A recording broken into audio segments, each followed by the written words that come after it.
along to this product review video for the lifting jacks that I use when doing the work on my BMW E39 M5. Now, I've been asked by one of my subscribers, how do these jacks work? So I thought, you know what, do a little video, then it'll give him an idea, because he did ask a few questions with regards to how the lifting mechanism works, how it was safely chocked, and the various hinge points and slide points. So it's easy to make a video of and try and explain it all. The ramps, as you can see, are made of mild steel and uses varying gauges of angle iron, engineering bar, 12-9 high tensile bolts, and it's put together really well. So we'll start down at the front.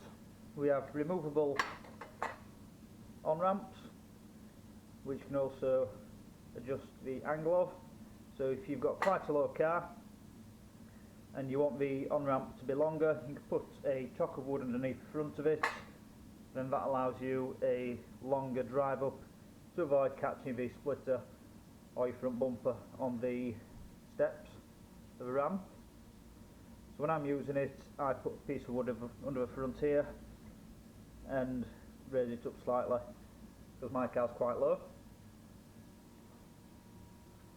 So at the top we've got where your wheel sits, so your wheel will sit between these two bits of angle iron, and that'll stop your vehicle rolling backwards or forwards.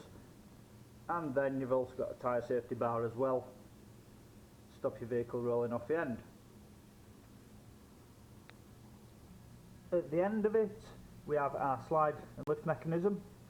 So we have our lifting eye, the bottle jack nose goes in there, the bottle jack presses against this piece, and then when extending shoves this forward, allows it to lift up, and this is where the sliding part of the mechanism comes into place with these steel rollers. So it rolls along this metal plate at the bottom and lifts the vehicle up safely. The bottle jack is a standard bottle jack rated at 6 tons and simply slots in like so, sits on a little cradle at the front to stop it nose diving.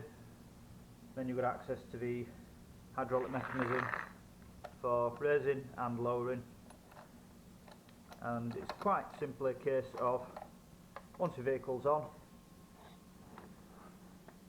jacking it up evenly each side and ensuring that your vehicle doesn't roll off it at all times. Increase the height up until full height.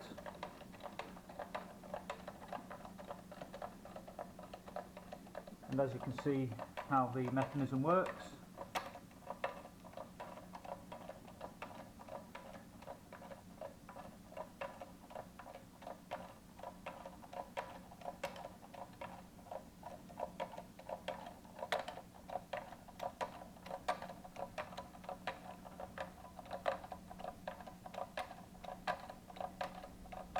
then once the jack is raised up to full height, insert the metal chocks at the back of the rollers on the slide plate, and then lower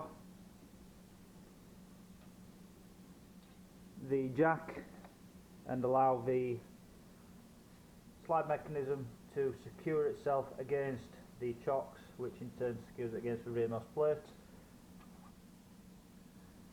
Keep a bit of pressure in the hydraulic system, then it's belts and braces, and I also pop a axle stand underneath this point as well, just for extra safety, just in case any of the welds decide to give way.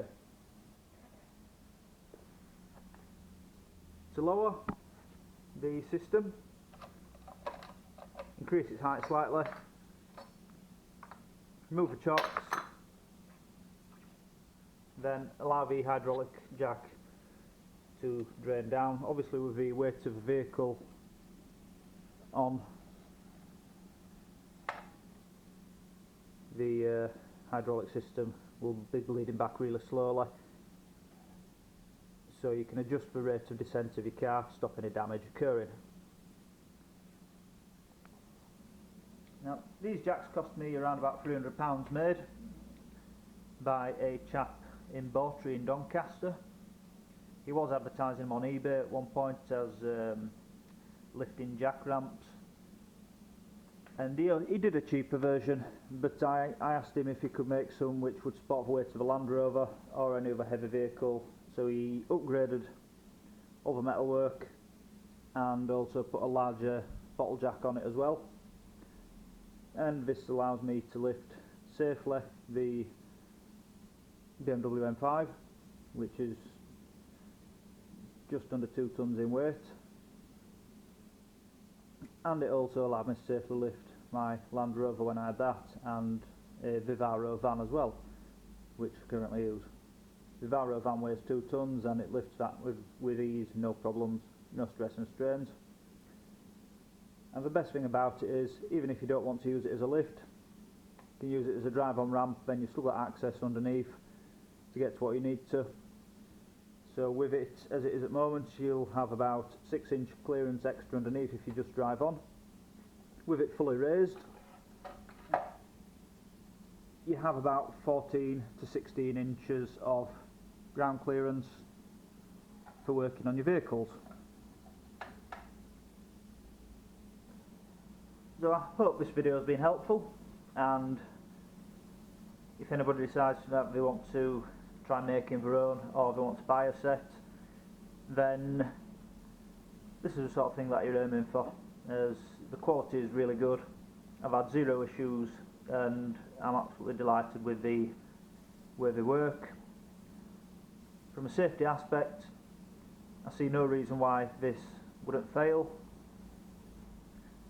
but like anything else mechanical and engineered, there is always that risk. However, if it's well put together, then that risk is minimalised, and the chap who designed these assured me that he'd gone on rigorous testing with them and that they were safe to use, otherwise he wouldn't be selling them. So thank you for watching, and if you wish to see any other product reviews of the items that I use when working on my cars, then let me know and I'll do my best to assist where I can. Thank you.